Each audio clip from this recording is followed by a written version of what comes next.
Hello, everyone, and welcome to this edition of Executive Insights by Shipping and Freight Resource. Today, we have with us Abe Eshkenazi, CEO of the Association for Supply Chain Management, or ASCM. Welcome to the show, Abe. Good to have you with us. No, pleasure to join you. Thank you. So to start off with, can you share some of the vision of ASCM and the background of its formation? What was the genesis? Yeah, about 60 to 70 years ago, a number of individuals got together and recognized that the industry itself did not have a good recognition of the role and responsibility that supply chain professionals provided for their organizations. So not only was there a lack of a formal academic curriculum for most schools, but there really wasn't a profession for supply chain. The term even supply chain wasn't in the vocabulary until the mid-90s. So you had a lot of people in operations management and finance and engineering that found their way into the supply chain industry. So the focus first was to develop that body of knowledge, that recognition of that supply chain professional. And that's where the genesis of the organization started. So it is a focus on the individual competencies, capabilities, knowledge sharing for the individuals. And we thought that that was, if we can just get enough supply chain professionals trained and competent, we've done our job. And then we recognized that if they didn't contribute to an organization's performance, sustainability, economically, and environmentally, that we really haven't done our job. So now we're tracing the impact of training an individual to the company. What is their performance? What is their economic, environmental, their ethical standards that they're abiding by? And we thought that was the end of our responsibility. If I could train them and they're contributing to an organization's success, we've done our job. And then we realized that we had one more step, and that was the impact that supply chain has on the economy, on the ecology, and on the global nature of all commodities, as well as consumers and patients alike. And so now we've taken on the responsibility of making sure that supply chain is a force for good in enabling supply chains as well as the economies across the globe to be sustainable. And so where we started with the individual, we're now migrating and embracing the opportunity that supply chain has on all of our lives, as well as patients and consumers alike. Yeah, very important steps indeed. And as you mentioned, supply chain started in earnest in the 90s, but I think COVID just accelerated its popularity, so to speak. So what are some of the current challenges that you're facing in global supply chain management today? Yeah, I think a number of them were highlighted because of the pandemic. We had, prior to the pandemic, we are a very efficient system. Just in time, we had rapid deliveries, we had reasonable cost, high variety of products, maybe a false sense of security on the stability of the supply chains. When the pandemic hit, we saw that we did not have visibility into the extended supply chain. More often than not, we knew our tier 1, but rarely did we understand tier 2 and beyond in our supply chains.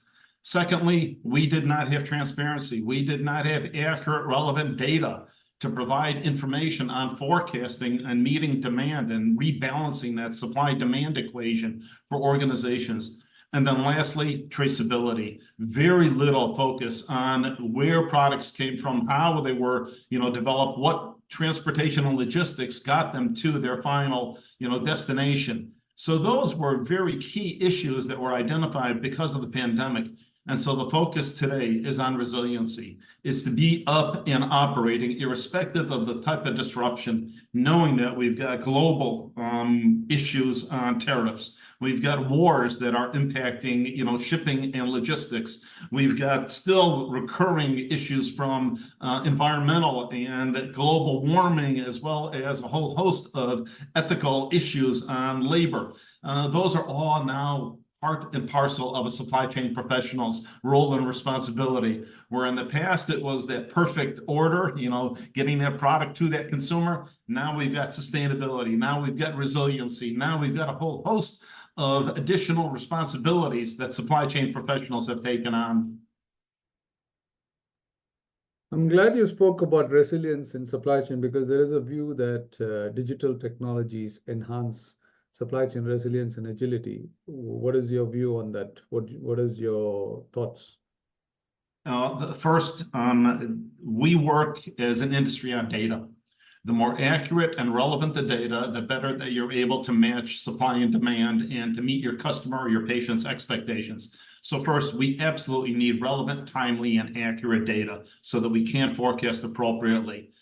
But I think we also have to recognize that as we start to focus on digital transformation, on enabling that web that we see right now in terms of supply chain, as opposed to the linear way that we used to talk about supply chains with our SCORE model, plan, source, make, deliver, return, we're now seeing it more of a web. Very integrated, where the digital capabilities are now embedded across all your partners in your supply chain. So that is absolutely necessary right now for resiliency to get that kind of information. But we're also finding out that we're exposing ourselves to different types of risks as we enable digital transformation, and that's cybersecurity and ransomware.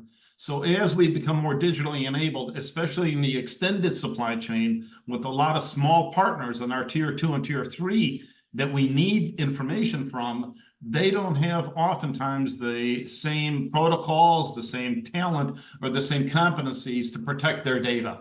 And so while we're moving headlong into a digital frontier, we've got to recognize that not everybody is at the same par level in terms of their cybersecurity and in terms of their infrastructure to protect the information.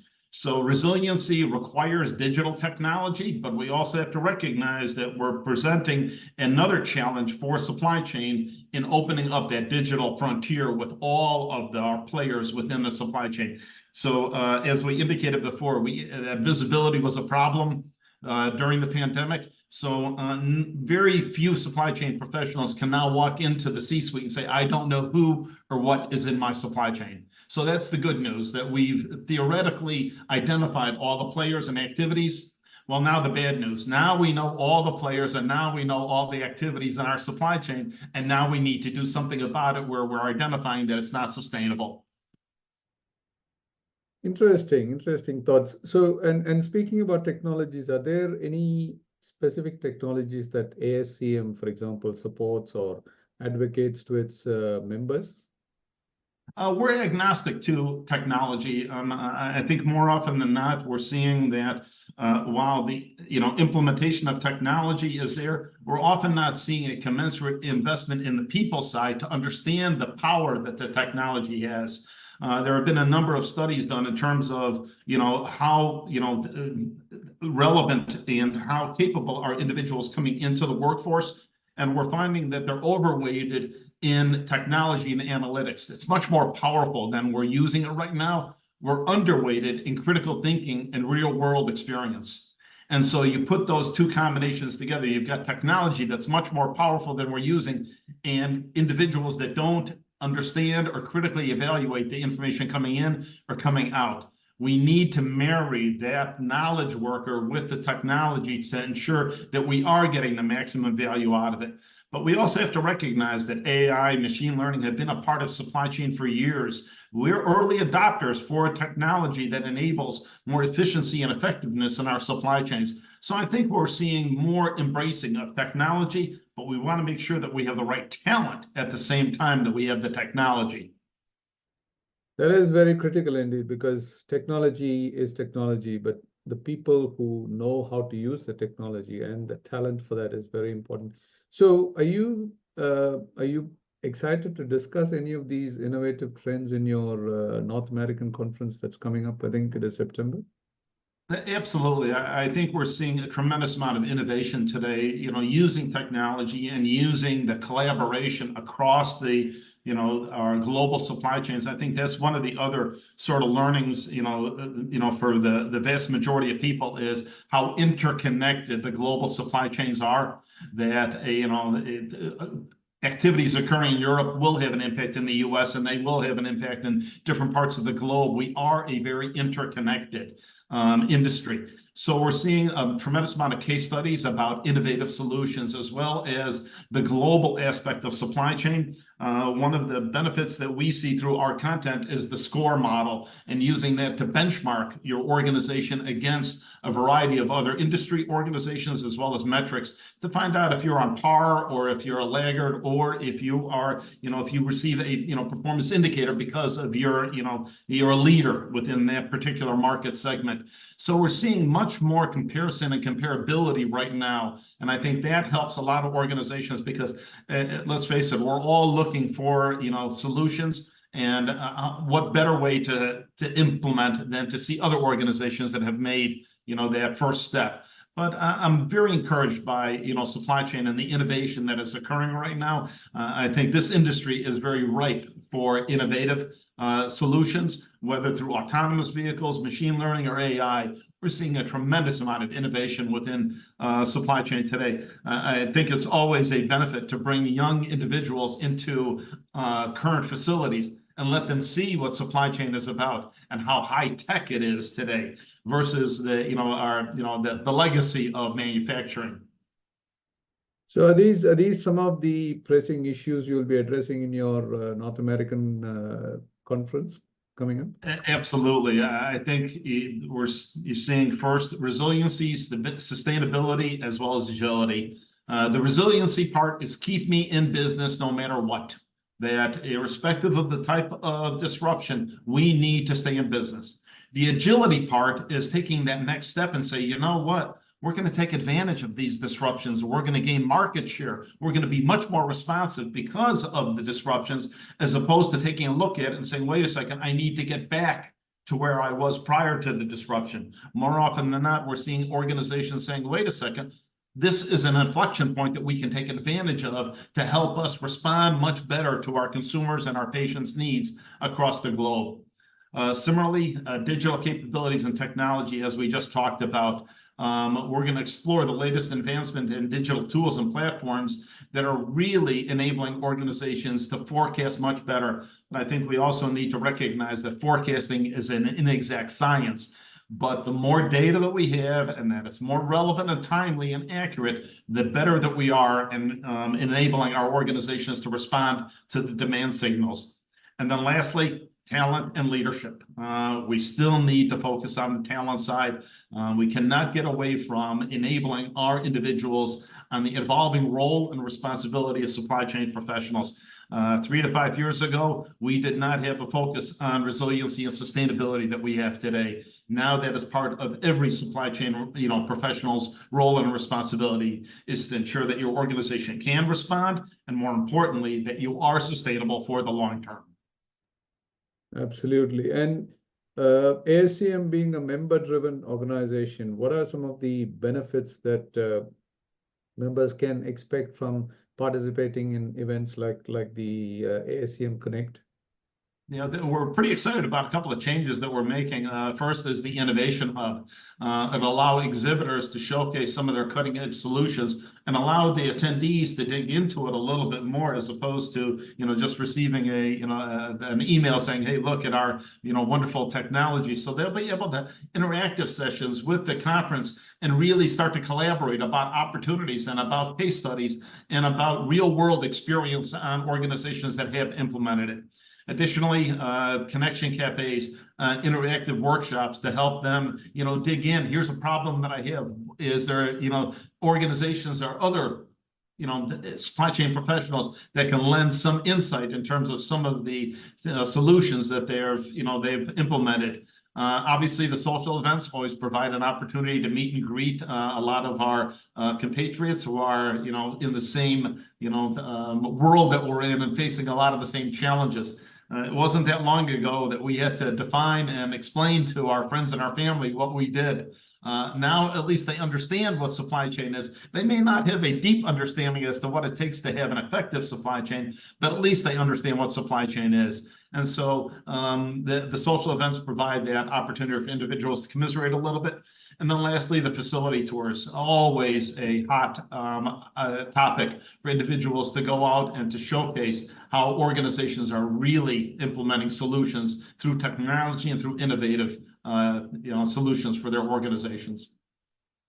Well, supply chain is a very big industry for many people, even in the industry, to understand. So it's no wonder. So what are some tips that you might have for some of the industry executives and supply chain executives to sort of maximize their experience at ASCM? What sort of networking opportunities and things are present? Yeah, quite a bit of networking. I think that's one of the benefits of this, the conference, is bringing people together. While I'm not sure how many of us love Zoom calls and team meetings, the getting together with individuals that are facing similar problems and exchanging ideas and providing opportunities of the challenges that we're facing and seeking out expertise. Attendees can find relevant individuals as relevant topics to enable them to go back to their companies and implement solutions that are enabling organizations to respond better to the challenges that we're facing right now. The conference app provides opportunities for individuals to connect remotely as well as in person, because obviously this is a very different world that we're in today in terms of the way individuals connect. But connections and engagement is a really key part of conferences. And the more individuals dive into the relationships and making the connections, I think they'll find a very positive experience out of attending the conference. And just dialing back a little bit to what you mentioned about education previously. So can you briefly explain some of the special features that ASCM's programs have, and how it is, Sure. how it differs from some of the other industry offerings? Yeah, I think most importantly is the certifications that we have. These are industry standard certifications, certified planning and inventory management, certified supply chain professional, certified in logistics, transportation, and distribution, and then our most recent one is certified supply chain transformation. These are not only, industry standards in terms of the content. And why are they industry standards? Because the content comes from the companies. We do job task analysis going to companies and identifying what are the skills, what are the competencies, what are the experiences necessary to be successful. More importantly, individuals that take the certification programs can apply that content immediately. They don't need to go through, very extended project plannings and, additional resources. They can implement those solutions immediately on the job without putting their organization or themselves at risk. So the content that we're providing is application-based. It's not theoretical. It is not academic, foundations. This is actual practice that organizations are implementing today. So that's one of the benefits that we see from the certifications, and the company tell us much more capable, much more knowledgeable, and much more engaged employees that go through the certification. But as important is the impact that it has on their company. And that's the return on education. What's the value of educating your workforce? And so we're now able to, to put a value indicator on professional development for your workforce. While I indicated in the beginning, we started with the individual. While it's critical to have competent, capable individuals, if they don't contribute to an organization's success, we really haven't done a whole lot.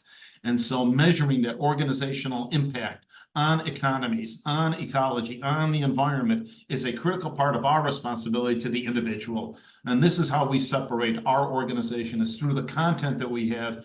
It is not only an industry standard for the individuals, but it's an organization through the SCORE model, something that they can point to and not only have the benchmarks, but have the relevant indicators that they are performing up to par or exceeding expectations.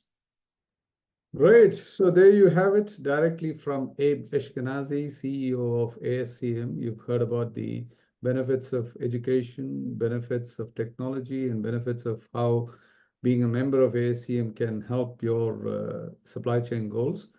Abe, thank you very much for your time today on Shipping and Freight Resource. And all the best with your ASCM Connect sessions, and good luck. My pleasure to you, and thank you for having me. All the best. Thank you.